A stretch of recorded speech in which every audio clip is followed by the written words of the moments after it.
Hello again, everyone, and welcome back to our academic research writing series. Today, we are continuing with part two, and we will be focusing on chapter three of your thesis proposal, which is the methodology. The title of this presentation is The Methodology Blueprint Drafting a Systematic, Replicable Plan for Academic Research. Now, let me explain what this means in simple terms. If chapter 1 is the foundation of your thesis and chapter 2 is the supporting scaffold, then chapter 3 is the actual construction plan. It is the detailed step by step blueprint that shows exactly how you will carry out your research. A good methodology must be two things. First, it must be systematic, meaning it follows a clear and logical order. Second, it must be replicable, meaning that another researcher could read your methodology and follow the same steps to repeat your study. If your methodology is not clear enough for another person to replicate, then it is not strong enough. So let us begin building this blueprint together. Before we go into the details of each section, I want you to understand a very important concept. I call this the chain of alignment. Look carefully at the slide. You can see five linked hexagons: research design, participants, instruments, procedure, and analysis. These five elements are the major sections of your chapter 3. Now, here is what you need to remember. These five elements are not separate or independent. They are connected like links in a chain. Each link must logically connect to the next. Your research design determines who your participants will be. Your participants determine what instruments you will use. Your instruments determine your procedure, and your procedure determines how you will conduct your analysis.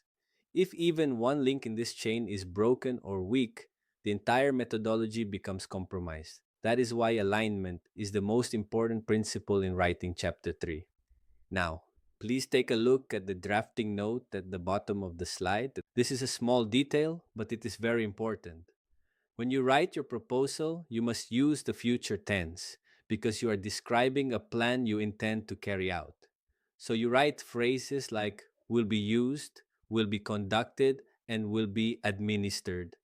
Later, after you have actually done your research and you are writing the final thesis, you will rewrite these sections in the past tense, such as was used, was conducted, and was administered. Get the tense right, your panel will notice. Let us now begin with the first link in the chain, the research design. This is the overall strategy that will guide your entire study. There are three main categories you can choose from, and the right one depends on the nature of your research questions. The first category is quantitative. This approach is used when your research questions require numerical data and statistical analysis. Under quantitative, there are several types. Descriptive research describes characteristics, profiles, or conditions of a group.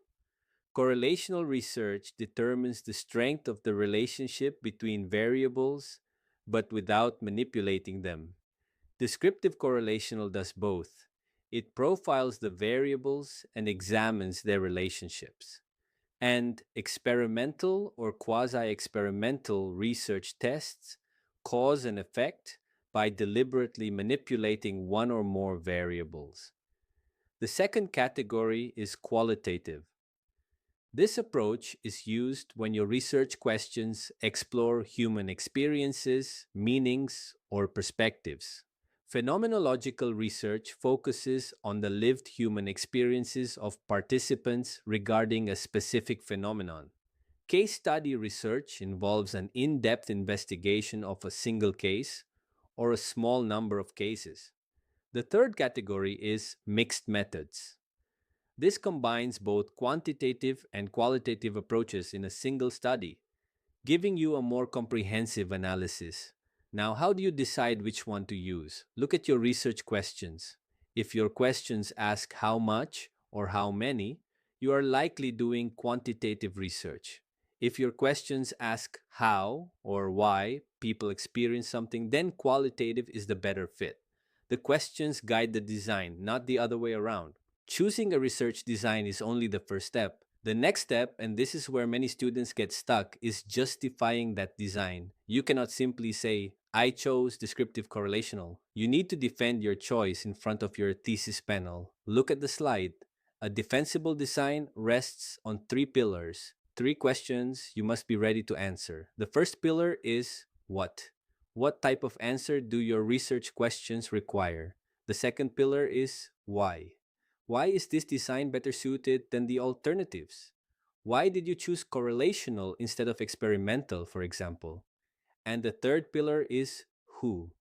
What established methodological authority supports your choice?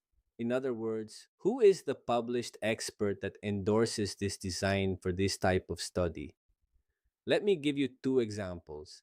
In a business study using a descriptive correlational design, the justification might read: this study seeks to examine the relationships between influencer credibility and purchase intention without manipulation. And then you cite an authority such as Creswell and Creswell 2018. In an agriculture study using a quasi experimental design, the justification might read: this study allows manipulation of plant extract concentrations on rice plants using intact groups under controlled greenhouse conditions, citing Shadish and colleagues 2002. Notice how each justification answers all three pillars. It explains what the research requires, why this design fits, and who the methodological authority is. That is the kind of defense your panel will respect. We now move to the second link in the chain: participants. This section is about clearly defining who you will study, and many students underestimate just how detailed this section needs to be. Look at the funnel on the slide.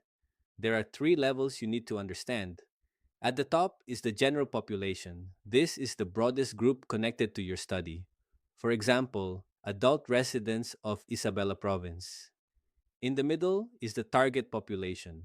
This is a more specific subgroup that meets certain criteria. For example, adults 18 years old and above living in three specific municipalities who have been using the internet for more than 1 year. And at the bottom is the sample. These are the actual respondents who will participate in your study. Now, on the right side of the slide, you can see the two main categories of sampling techniques. The first is probability sampling. This ensures proportional representation and supports generalization, meaning your findings can be applied beyond your sample. An example is stratified random sampling. This category is best for quantitative studies. The second is non-probability sampling. This focuses on specific characteristics rather than statistical representation. An example is purposive sampling, where you intentionally choose participants who meet specific criteria. This category is best for qualitative research. Always remember that your sampling technique must align with your research design. If your design is quantitative, use probability sampling. If your design is qualitative, non-probability sampling is more appropriate. Once you have defined your target population, the next question becomes: how many participants do you need? You cannot just choose a random number. Your sample size has to be calculated, and you need to be ready to justify it. This slide shows you four common ways to determine a defensible sample size. The first is Slovin's formula. The formula is n equals n divided by 1 plus n times e squared. In this formula, n is the total population size and e is the margin of error, usually set at 0.05. This is the most common method for survey-based studies where the population size is known and finite. Many of you will use this formula for your undergraduate thesis. The second is G-Power software. This is a free statistical program that calculates sample size based on effect size, alpha level, and statistical power.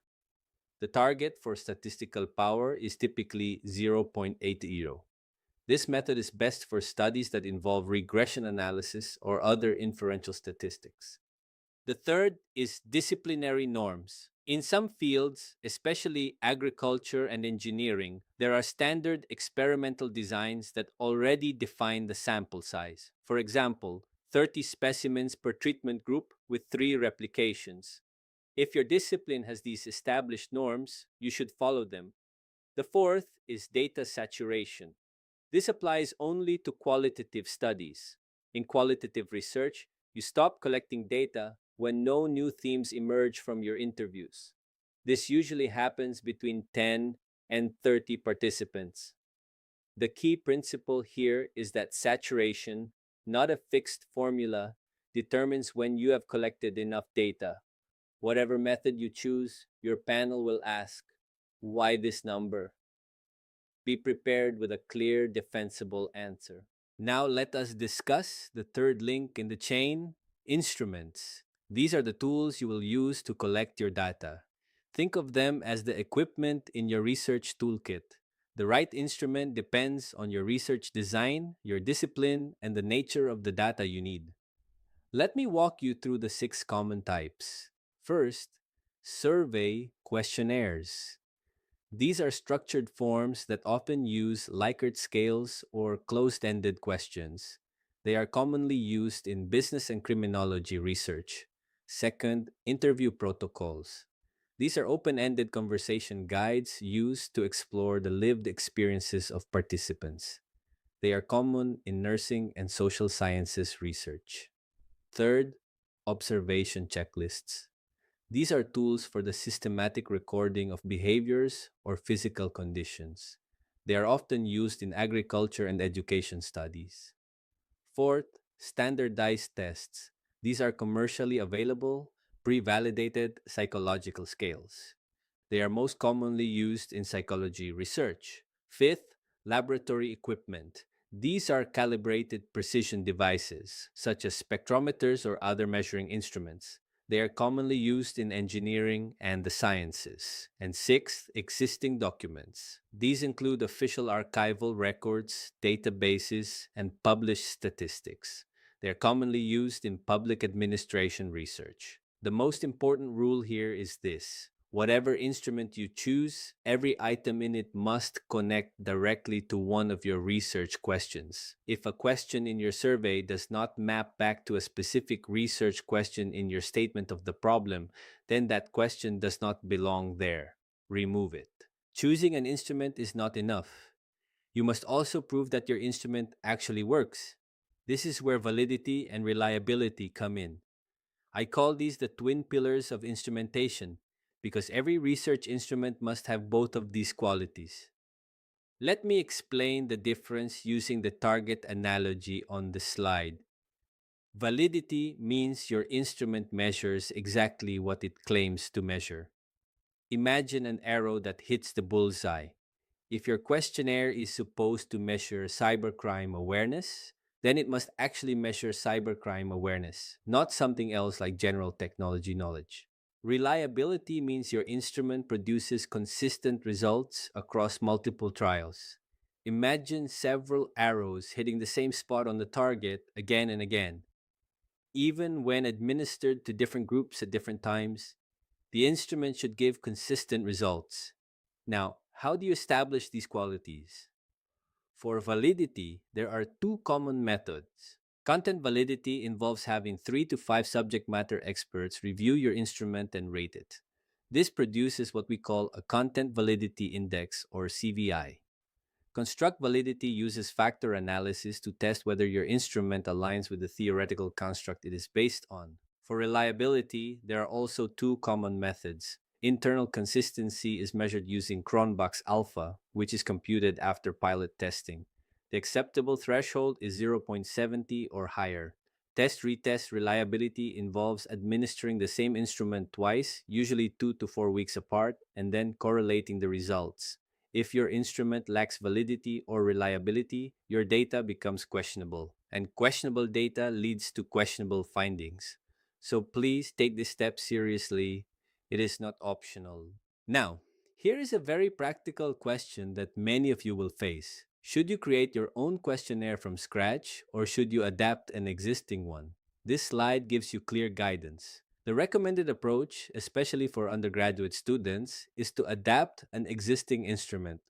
This means you take a scale or questionnaire that has already been tested and validated in published research and you modify it for your local context. For example, you might translate it into Filipino or you might adjust some items to make them more relevant to your specific population. The important requirement here is that you must cite the original author and clearly describe all the modifications you made. The second option is to create a new instrument entirely from scratch. As you can see on the slide, this is labeled as high difficulty and for good reason. Building a questionnaire from scratch demands extensive pilot testing, rigorous factor analysis, and complex validation procedures. These steps are often beyond the scope of an undergraduate timeline. Most students simply do not have enough time or resources within 1 or 2 semesters to properly validate a brand new instrument. So, my honest advice to you is this: look for an existing validated instrument that closely relates to your topic. Adapt it, modify it where needed, cite the original source properly, and then validate the adapted version through your own pilot testing. This approach saves you time and it gives your instrument greater credibility because it stands on a previously tested foundation. We now move to the fourth link in the chain: the procedure. This is where you describe the step by step process of how you will collect your data. Think of this section as a recipe. It must be detailed enough that another researcher could follow your steps exactly and replicate your study. The slide shows you 6 steps in their proper order. Let me walk you through each one. Step 1 is clearance. Before you do anything else, you must secure approval from the University Research Ethics Board. This is a formal requirement, and you cannot begin data collection without it. Step 2 is permission. After getting clearance, you send formal letters to the local authorities where you will conduct your research. This might be the local government unit, the school principal, or the company manager, depending on your study setting. Step 3 is validation. This is where you pilot test your instrument with a small group of about 20 to 30 people who are similar to your actual respondents but will not be part of the final study.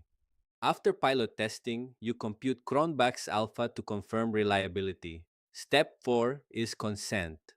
Before collecting any data, you must administer informed consent forms to all participants.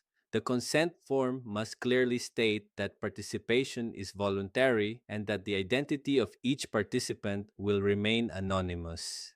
Step 5 is collection. This is the actual data gathering. You administer your surveys, conduct your interviews, or run your experiments. You may do this face to face, sometimes with the help of trained research assistants. Step 6 is collation. After collection, you encode all the raw data into Excel or SPSS for analysis. Physical copies of the questionnaires must be stored securely in locked cabinets. These 6 steps must be written in the correct sequence in your proposal. If you skip a step or place them in the wrong order, your panel will notice immediately. We now arrive at the fifth and final link in the chain: data analysis. This is where you explain how you will process and interpret the data you collected.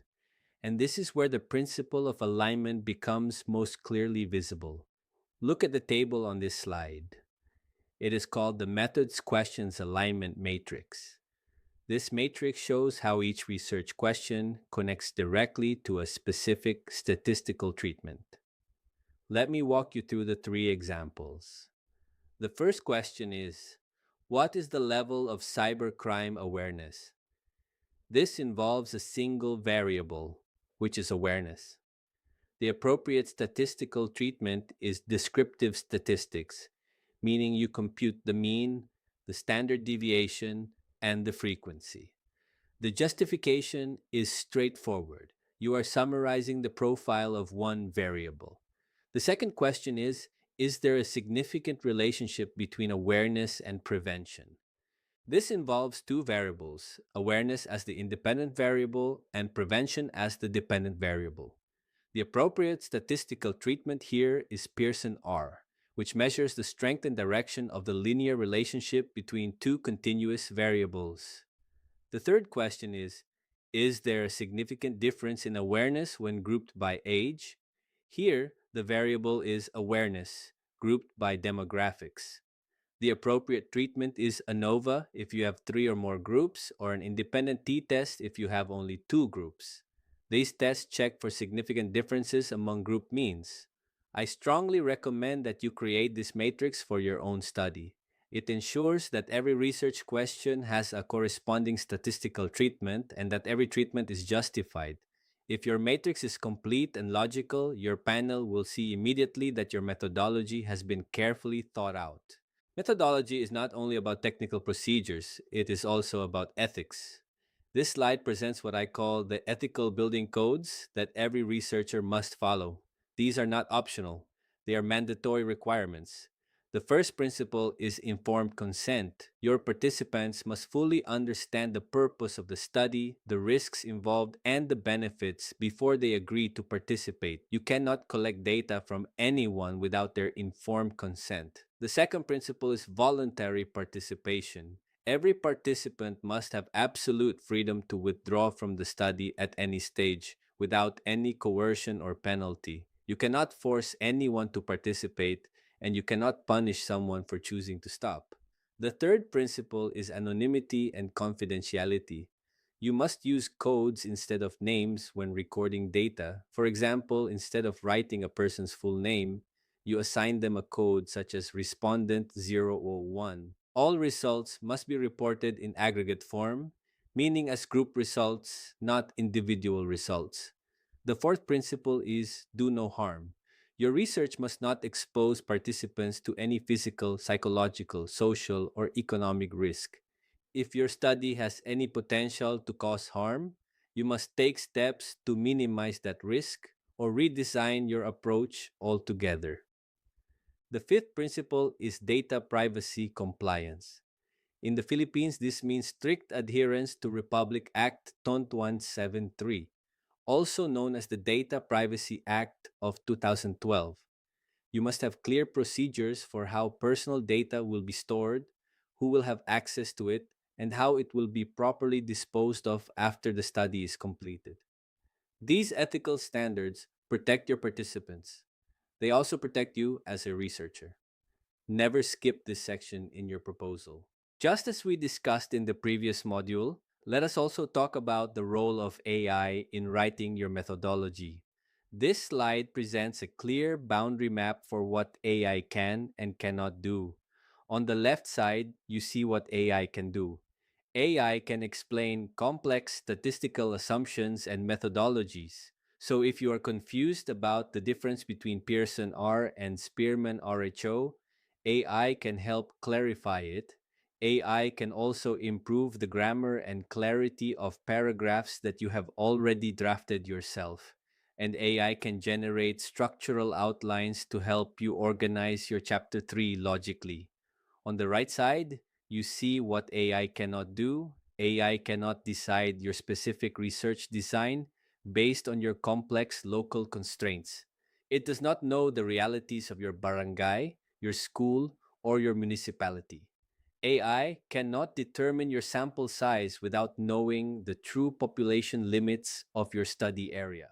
AI cannot draft realistic data gathering procedures for your specific physical location because it does not know the geography, the travel time, or the practical logistics involved. And finally, AI cannot provide defensible justifications that will hold up under panel scrutiny.